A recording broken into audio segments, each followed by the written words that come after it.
With the baby pressed against her chest, she saw the fire rise in the torches that came to destroy her last refuge. Before the flame could fall, warriors appeared in a circle, transforming fear into silence. What happened next echoed as legend. Subscribe and follow this destiny. The rain fell like heavy tears when Iracema crossed the boundary of the Santa Cruz do Tapajós community, carrying only a bundle of clothes and her 3-month-old son. The baby, tied to her chest with a faded piece of cloth, slept unaware of the drops that ran down his mother's face, mixing with sweat and what she refused to acknowledge as tears. The stilt houses were left behind, diminishing in the landscape. As she followed the muddy trail that bordered the great river, no one came to stop her, no one came to say goodbye. The silence of her departure hurt more than the shouts that had driven her out. Joaquim, her husband, had succumbed 3 days, earlier after a night of drinking that ended with him fallen at the edge of the pier. They found him in the morning, his body half in the water, half out. It didn't take much for the whispers to begin. Iracema didn't cry at the improvised wake. She didn't kneel before the rustic coffin. She just stood there, her child in her arms, her eyes fixed on a distant point, as if she were already far away. For the villagers, that silence was a confession. The purple marks on her arms, which everyone pretended not to see when Joaquim was alive, were now evidence of a hatred that they said had culminated in crime. She pushed the drunk man, they whispered. She watched him drown, they added. Without investigation, without mercy, the judgment was swift. Mr. Tiburcio, owner of the community's only store and an old friend of Joaquim's, was the one who delivered the sentence, "There's no place for you here anymore." And so it was. Night fell, and before the sun rose again, Iracema was already walking through the dense forest, each step sinking into the damp earth. Raúl woke up crying, hungry. She stopped under a large suma-uma tree, sat on an exposed root, and offered her breast to her son. The rain had lessened, but still dripped from the enormous leaves. The sound of the forest was different there, denser, more alive, more frightening for someone who had always lived among people. "It will pass, my little one," she murmured to the baby who was sucking strongly. "We will be fine." The words sounded hollow even to herself. When Raúl fell asleep again, she continued, walking, with no certain direction, just moving away from the community. Her bare feet were now bleeding, cut by stones and thorns. Her body begged for rest, but the fear was greater. In the afternoon, she found a small clearing near the river, where the riverbank formed a kind of natural roof. There, with branches and palm leaves, she improvised a shelter. Hunger was gnawing at her, but she had brought only a handful of flour and a piece of dried fish. She ate a little, saving the rest. "Tomorrow," she thought, "tomorrow I'll find some fruit, something." And so 3 days passed. The flour ran out. The fish too. Iracema began to chew leaves that she recognized as non-poisonous, more to deceive her stomach than for nutrition. The milk, however, was beginning to dwindle, and Raúl cried more and more. That's when the fever came, first as a gentle heat on the baby's forehead, then like a live coal. Iracema wet a piece of cloth in the river and placed it on her son's forehead, softly humming the songs that her mother, long ago, sang to her. "Please," she whispered between verses, not knowing exactly who she was asking. "Please." On the 4th day, while trying to pick some fruit from a low ingazera tree, she heard a noise among the bushes. She froze, her heart racing. Stories about jaguars and snakes invaded her mind. With Raúl tied to her chest, she couldn't run. Then she saw, first the subtle movement of the branches, then the figure that emerged silently. It was a tall man, with copper skin and long black hair tied in a ponytail. He wore simple cotton pants and a faded shirt, but his bare feet seemed to know every stone and thorn on the ground without getting hurt. On his shoulders, he carried a basket full of fresh fish. His eyes, dark and deep, stared at Iracema for long seconds. She backed away, hugging her son tightly. The man did not advance, he just observed. Then, without saying a word, he placed 2 large fish on a flat stone near the improvised shelter, turned, and disappeared into the forest as silently as he had appeared. Iracema waited a long time before approaching. When she finally touched the fish, she realized they were real, not a hallucination caused by hunger. With trembling hands, she cleaned them using the small knife she carried and made a precarious fire with dry branches. The smell of roasting fish brought tears to her eyes. That night, for the first time in days, she slept without the grip of hunger. The next day, the man returned. This time, besides fish, he brought a handful of roots and fruits. Again, he left everything on the stone and walked away without saying anything. Iritsema, still suspicious, observed from a distance. On the third day of his visit, he brought an herbal infusion in a gourd. He pointed to Raoul, who was shivering with fever, and made a drinking gesture. He left the gourd and backed away more than usual, as if understanding her fear. That day, when night fell heavily over the forest and the sounds of nocturnal animals intensified, Raoul worsened. The fever wouldn't break, and he could barely nurse. Desperate, Iritsema gave him a few drops of the infusion. She waited, vigilant, fearing she had made the wrong choice. But gradually the baby's skin cooled, and his sleep became more peaceful. When the sun rose rosy and imposing through the trees, the man was there again. This time he didn't bring food. He just looked at Iritsema, then at the baby who was sleeping, more calmly, and said in a deep voice with a marked accent, "Come, my house has a firm roof and clean water." Those were the first words they exchanged, and they would be the ones that would change everything. Iritsema hesitated. The man's eyes, though steady, didn't carry the hostility she was used to. Even so, following a stranger through the forest, with her sick child in her arms, seemed like madness. But what was the alternative? To stay there, watching Raoul with her. A little more each day? "Who are you?" she finally asked, her voice hoarse from so much silence. "Kawa," he replied simply. He didn't offer a surname or explanation, just his name, as if that was enough. And somehow it was. Iritsema gathered her few belongings, adjusted Raoul in the cloth that bound him to her chest, and made an affirmative gesture with her head. Kawa began to walk, and she followed him. The journey was long and difficult. The Thai forest thickened in some stretches, forcing them to avoid vines and exposed roots. Other times it opened into clearings where the sun beat down relentlessly.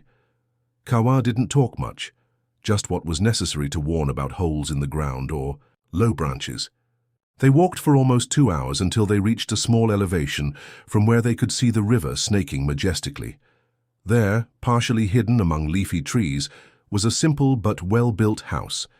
It wasn't a stilt house like those, in the community, but a ground-level construction made of wood and clay with a thatched roof. A thread of smoke came out of a small hole in the roof.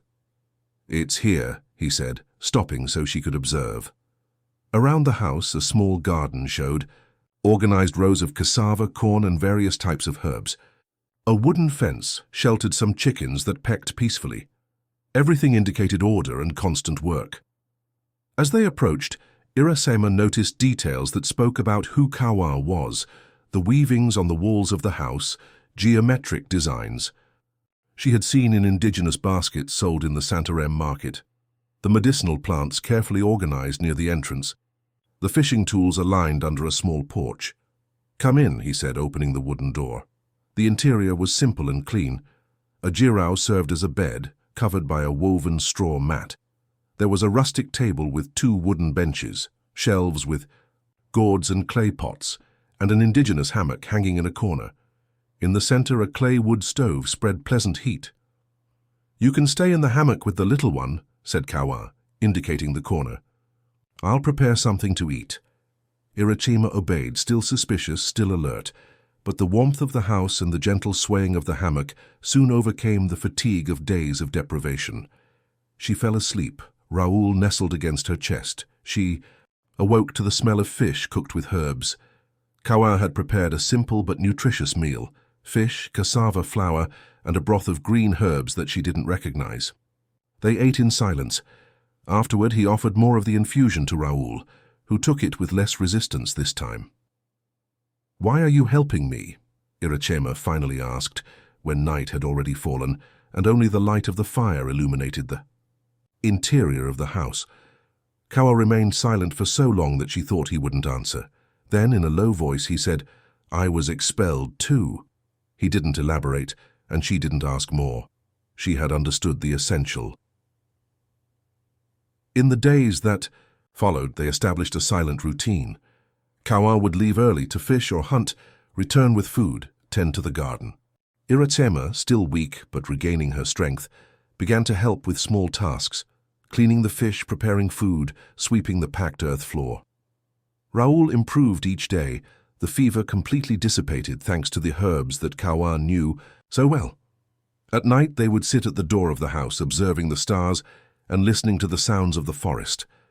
Little by little, words began to emerge between them. Kawa told her that he was Munduruku from a distant village upriver. He had left there as a young man, after disagreements with the leadership. "Not out of malice," he explained, "but because I saw things differently." He had learned to live between two worlds, the indigenous and that of the whites, as he called the riverside dwellers, without fully belonging to either. He had built that house alone, choosing a location distant enough not to be bothered, but close enough to the river, which was his sustenance and path. Iracema, in turn, told about Santa Cruz do Tapajos, about how she had met Joaquim when she was only 16 and he was 25. How he had seemed strong and protective at first, promising to take her from her parents' house, where she was just another mouth to feed among 8 siblings. She didn't talk about the years of violence. That followed. About the closed fists on drinking nights, about the excuses the next morning. She didn't need to. Kawa saw the scars, the visible ones on her arms and the invisible ones in her eyes.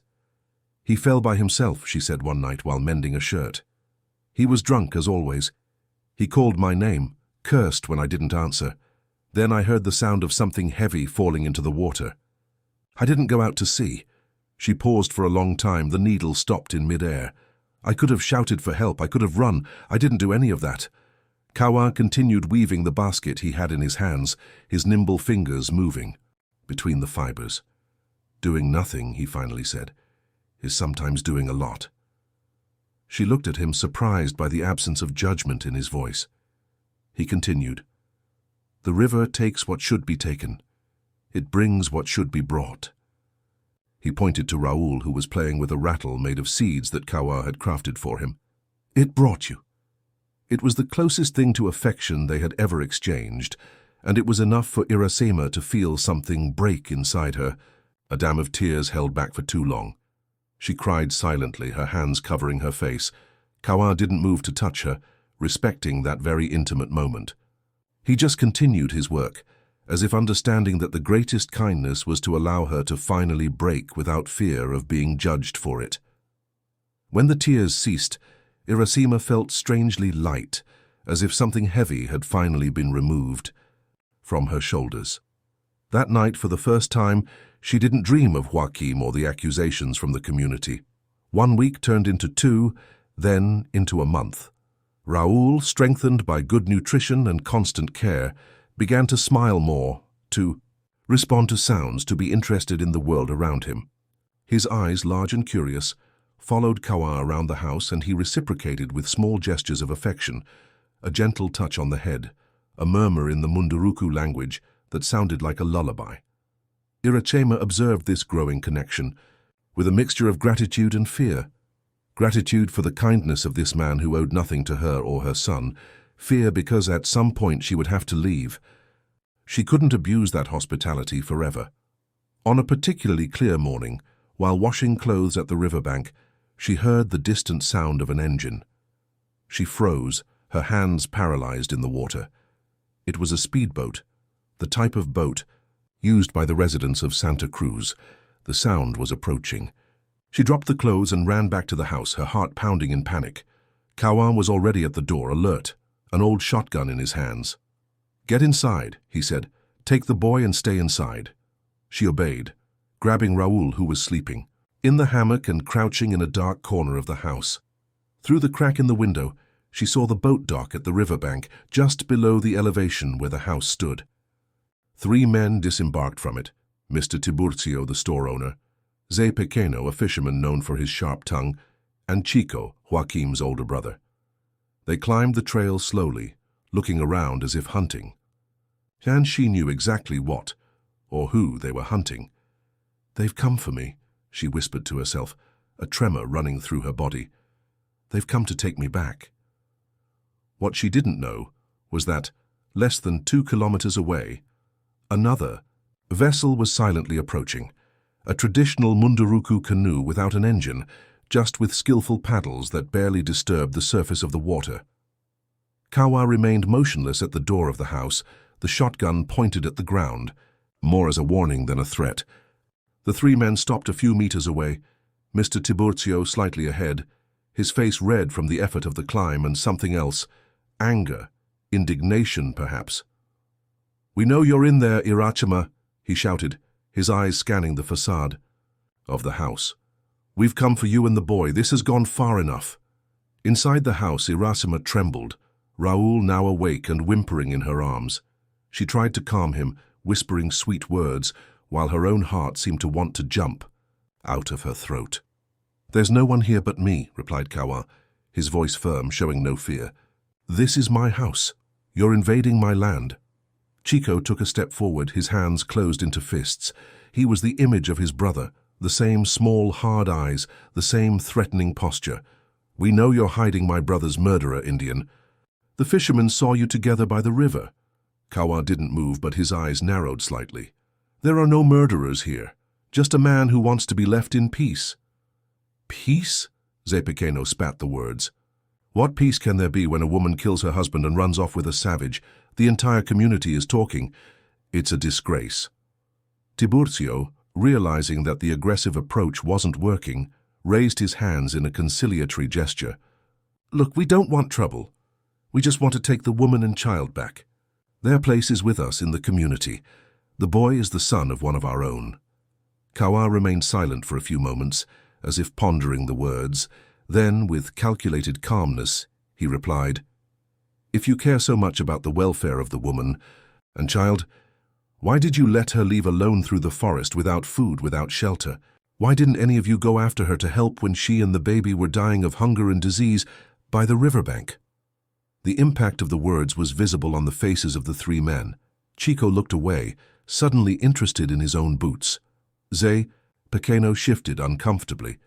Only Tiburcio maintained his posture, although a different flush now colored his face. "That doesn't matter now," he said, his voice less firm. "What matters is that we've come to get them. You have 3 days to appear in the community. Otherwise, we'll come back with more men." It was a clear threat, an ultimatum.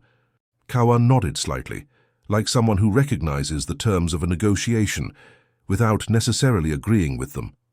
3 days, he repeated. "Now get off my land." The men hesitated, exchanging uncertain glances. Finally, they turned around and began to descend the trail back to the river. Kawa waited until they were out of sight to enter the house. Irachema was huddled in the corner, cradling Raoul, who was now crying openly, as if he felt his mother's fear. "They'll come back," she said, the words coming out in fragments. "And when they come back, there won't be just 3. Kawa put the shotgun aside and knelt near her, still maintaining a respectful distance. "Do you want to go?" he asked simply. The question caught Irachema by surprise. She expected many reactions. Anger for having brought problems, fear of the threats, even the suggestion that perhaps it would be better to leave. But not that direct question, which placed the decision entirely in her hands. "No," she finally answered, her voice firm despite the tears in her eyes. "I don't want to go back. Never again." Kawa nodded, as if he had already expected that answer. "Then you won't. Neither you nor the little one." He got up and went to the window, looking at the river below. "We have 3 days. That's enough time." He didn't explain for what, and she didn't ask. That night was tense, with Kawa making frequent rounds around the house, alert to any suspicious noise. Irachema could hardly sleep, waking up at the slightest sound. Raoul, sensing the unrest, also slept poorly, crying each time he woke. When the sun rose, Kawa was already up, preparing to leave. "I'll be out today," he said, adjusting a knife at his waist. "There's enough food. Keep the door locked." Before she could ask where he was going, Kawa had already left, moving quickly among the trees. Iracema spent the entire day on vigil, alternating between caring for Raoul, preparing food and peering through the window, fearing to see the men from the community returning before the established deadline. The sun was already beginning to set when she heard movements outside the house. She picked up the knife that Kawa had left on the table and approached the door, her heart racing. "It's me," came the familiar voice from outside. Relieved, she unlocked the door. Kawa entered, but he wasn't alone. Behind him, an elderly woman with wrinkled skin and grey hair, tied in a simple bun, observed everything with lively and attentive eyes. She wore a long cotton skirt and a simple blouse and carried a woven straw bag full of herbs and roots. "This is Donna Zefa," he introduced. "She's a healer and midwife in Bom Futuro, the village on the other side of the river." Iracema knew the name. Bom Futuro was smaller than Santa Cruz, but Donna Zefa's fame extended throughout the region. They said her hands had brought half the children within a 20-kilometer radius into the world, and that her herbs could cure everything from snake bites to wounds of the soul. "The girl is afraid," said Donna Zefa, without preamble, her eyes fixed. On Iracema. It wasn't a question. She has reason to be. The men of Santa Cruz are not known for their gentleness. She approached and, without asking permission, touched Raoul's face, who observed the stranger with curiosity. Strong child. Overcame the river fever. Good sign. She then looked at Iracema, studying her face with the intensity of someone who has seen many similar stories. "Kawa told me what happened. I know well the type of man your husband was, and I know well the type of community that expels a mother with a baby." Iracema lowered her eyes, ashamed, though she didn't know exactly of what. Donna Zefa continued, "You don't need to explain anything to me, child. The marks speak for themselves. I've seen many women like you come to my door in the middle of the night, body bruised, eyes empty." She paused as if carefully choosing her next words. "And I've seen many of them return to the men who hurt them because they thought they had no choice." The direct way the old woman spoke left Iracema speechless. It was as if Donna Zefa saw through her, reading every thought, every fear she had kept inside. "I won't go back," she finally said, her voice firmer than she expected. "Donna C." Zefa smiled, revealing the lack of some teeth. "No, you won't. That's why I'm here." Kawa, who had been observing the scene in silence, finally spoke. "Donna Zefa will help. She knows people in all the river communities, respect she earned with years of work." The old woman nodded, opening her bag and taking out some herbs that she began to separate on the table. "And mainly," she continued, "I know the truth about Joaquim and his death." Iracema froze, her eyes wide and fixed on the old woman. "What do you mean?" Donna Zefa organized the herbs with nimble fingers despite her age, separating them by type. "Joaquim didn't drown because he fell drunk as everyone thinks," she said, without raising her eyes from her work. "He died because his heart stopped, before he even touched the water." She paused, finally looking at Iracema. "I examined the body. I saw the signs. That man was already dead before he fell. Drink, anger, and a heart too weak to handle both things together." Iracema felt her legs weaken and sat on the edge of the girao, Raoul still in her arms. I didn't know." "Of course you didn't know," said Donna Zefa gently. "How could you? But I know, and I can testify to that before anyone in Santa Cruz." She looked at Kawa, who nodded slightly. "But that won't be enough," the old woman continued. "Those men don't want justice. They want to maintain control. A woman who leaves the community, especially to live with an Indian, as they say, is a bigger threat than any murder." The contempt in Donna Zefa's voice as she reproduced the prejudice was evident. "That's why we need more than words. We need to show strength." Kawa finally approached, sitting on the bench in front of Iracema. "The men from Santa Cruz will return in 3 days, as they promised. But we won't be alone."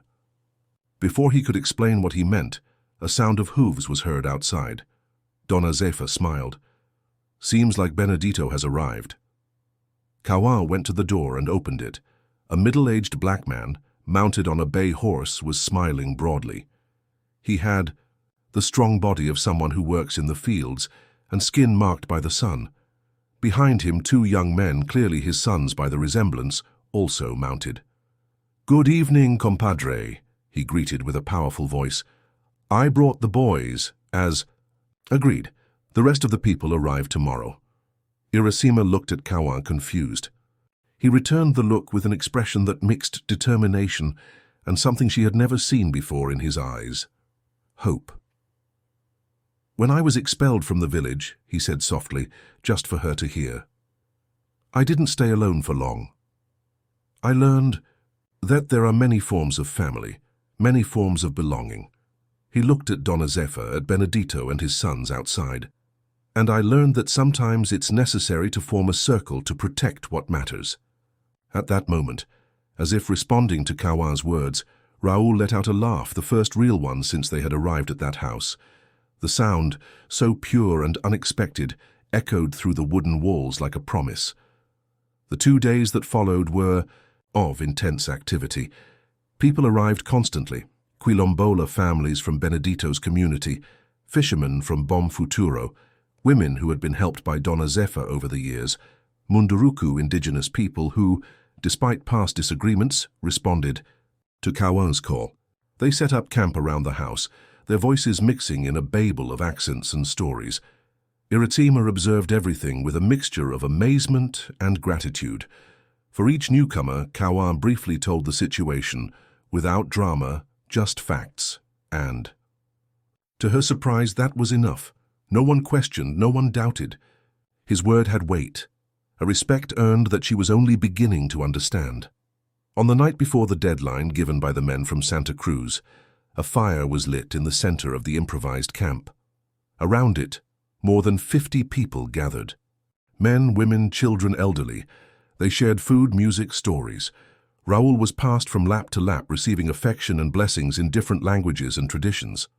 Irasima, sitting next to Kawan, felt something strange growing in her chest, a warmth that didn't come from the fire but from inside, as if a long, empty space finally found fulfillment.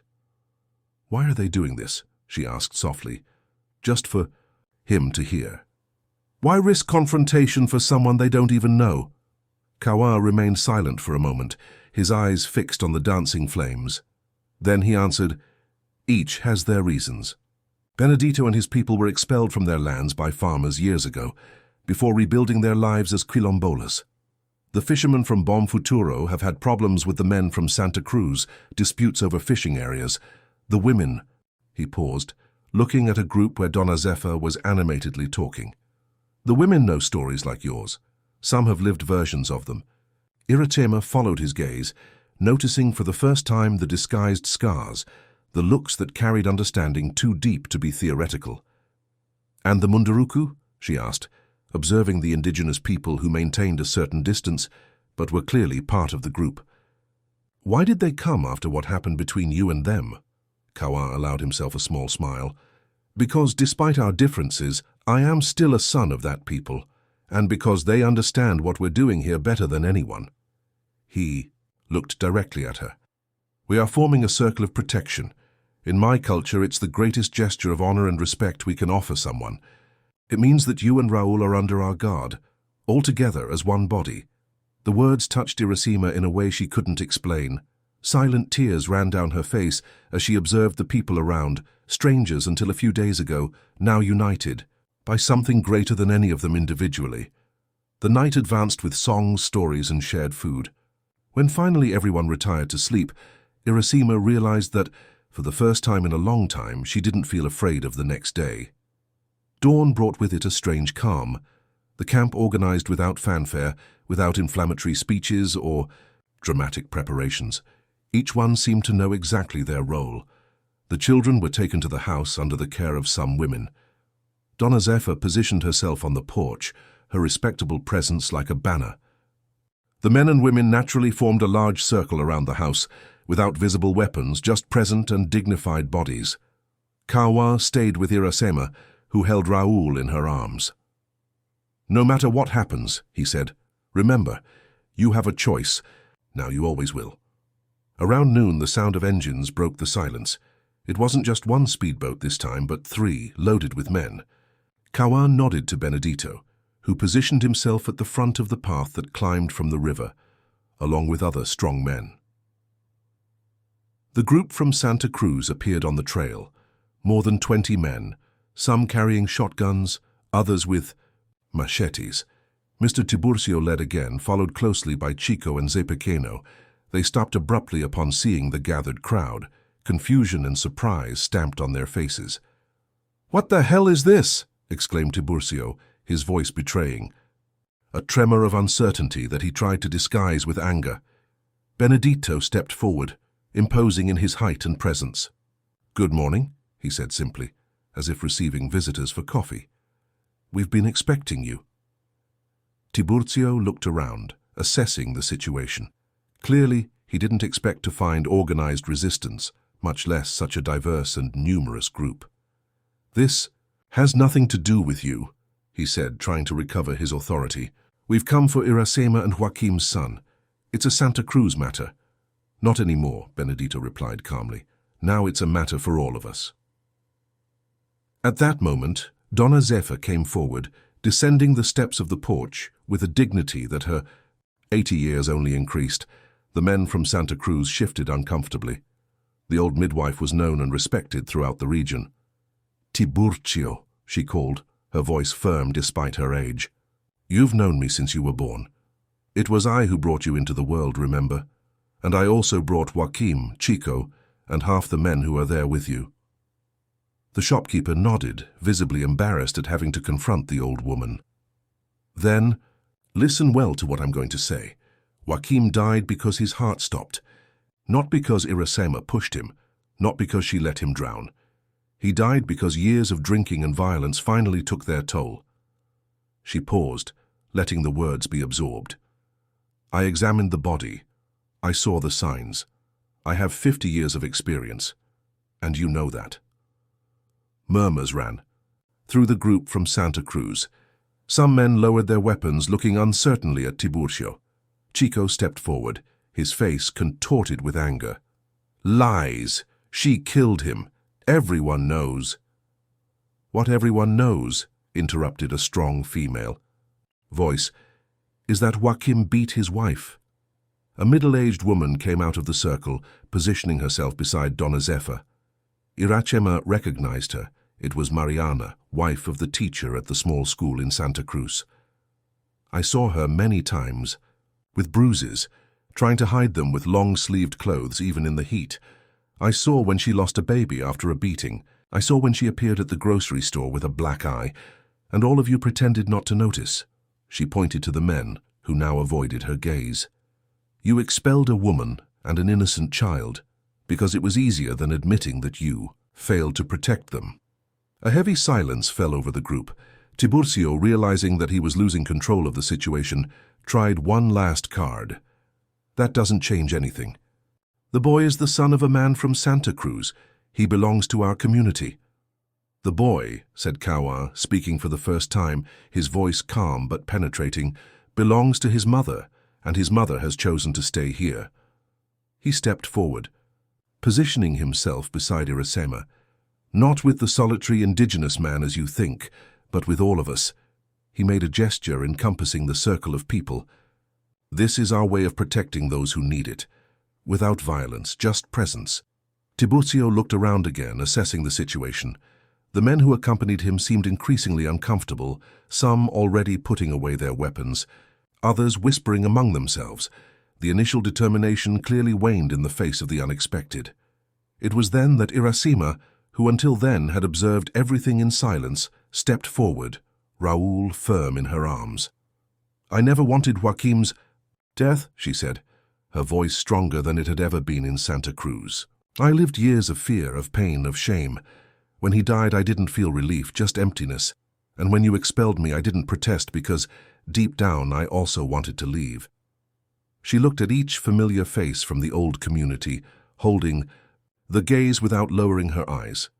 "Now I have found people who don't judge me for what I suffered, but welcome me for what I can be. I found a home not made of walls, but of respect." She paused, looking at Raoul, who was playfully fiddling with her necklace. My son deserves to grow up where he isn't ashamed of his mother, where he learns that strength isn't about subjugating, but protecting." The words hung in the air, simple but powerful. Chico, Joaquim's brother, who until then had maintained an aggressive posture, suddenly seemed to deflate. His eyes, so similar to those of his dead brother, fixed on Raúl, his nephew, blood of his blood. Something seemed to break inside him. "Is he well?" he asked, his voice suddenly hoarse. "The boy, is he well here?" Irachema hesitated, surprised by the change. Then she nodded. "He is, better than ever." She looked at Kawa, at Dona Zefa, at everyone around. "We all take care of him. He has many mothers, many fathers now." Chico swallowed hard, nodding slowly. Then, to everyone's astonishment, he took a step back, then another, until he was away from the group. "I won't be part of this," he said to Tiburcio. "The boy is well, that's what matters." One by one, other men began to move away too, leaving Tiburcio increasingly isolated. The shopkeeper, realizing that he had completely lost control of the situation, made one last attempt. "This isn't over. The community won't forget this betrayal." Benedito smiled, his white teeth contrasting with his dark skin. "Nobody's asking you to forget, compadre. Just to respect. Her choice, our circle." He pointed to the path back. "Now, if you don't mind, we have a celebration to continue." For a moment it seemed that Tiburcio would resist, but then with a final furious look, he turned and began to descend the trail, followed by the few men who still remained loyal. The circle remained firm, without ostentatious celebration, just the silent dignity of victory without violence. When the last man disappeared around the bend in the trail, and the sound of the speedboat's engines faded downriver, something curious happened. Nobody moved immediately. The circle remained intact for a few more minutes, as if completing a ritual that had begun long before that day. Then, slowly, people began to hug each other, to smile, to return to the interrupted activities. The tension gave way to a contained but deep joy. That night the celebration was different. There was no longer the urgency of the eve of battle, but the serenity of those who had found their place. The children played freely, the adults talked in small groups. The fire, larger than the night before, illuminated tired but satisfied faces. Irachema, sitting between Kawa and Dona Zefa, observed everything with a sensation that took her time to identify: belonging. "What happens now?" she asked while Raúl slept peacefully in her arms. Dona Zefa smiled, the wrinkles around her eyes deepening. Now we live, we build, we create roots and wings." She looked around at the gathered families. "Some will return to their homes tomorrow, others will stay longer. Some perhaps will decide to stay forever." Kawa nodded, his eyes reflecting the flames of the fire. "This place has always been an in-between place, neither completely Munduruku nor completely riverside. Perhaps it's time to become something new." "A community?" asked Irachema, the idea forming in her mind like an unexpected dream. "Our community," confirmed Kawa, "where no one is expelled for being different, where the circle of protection doesn't break." The weeks that followed were of intense work. Many returned to their homes as Dona Zefa had predicted, but others stayed. 3 Quilombola families, some fishermen from Bom Futuro, 2 women who, like Irachema, had fled situations of violence. Together, they began to build simple houses, to expand the garden, to establish a community fishing system. Kawa, previously solitary, naturally became a leader, not by imposition, but by the silent example of work and respect. Irachema discovered abilities she didn't know she possessed. She coordinated the distribution of food, resolved conflicts with calm but firm words, taught the children to read with the few books they had managed to obtain. Raúl grew strong, loved by all, running freely among the houses that multiplied. His first birthday was celebrated with a party that gathered people from all the surrounding communities, including some familiar faces from Santa Cruz who timidly began to re-establish contact. Among them, Chico, who brought gifts and stories about his brother, not the violent man of recent years, but the boy he had been, the games they played, the adventures they shared. It was his way of connecting with his nephew, of keeping alive the good part of the one who had departed. On a particularly hot afternoon, while watching Kawan teach fishing techniques to a group of children at the riverbank, Irachima felt a presence beside her. It was Donna Zephyr, who came to visit regularly, bringing herbs and wisdom. "Did you know that this place has no name?" commented the old woman, looking around at the houses that now formed a small village. "I think it's time to baptize it." Irachima smiled, thinking. Then, as if the idea had been there all along just waiting to be discovered, she said, "Circle of Protection." Donna Zephyr laughed, her eyes shining with approval. Perfect. Simple and true, like all important things. That night, when Raoul was already asleep in the hammock, and the nocturnal sounds of the forest lulled the community, Kawa and Irachima sat at the door of the house they now shared, not as host and guest, but as family. Not of blood, but of choice. "When you first brought me here," she said, looking at the stars, "you said your house had a firm roof and clean water."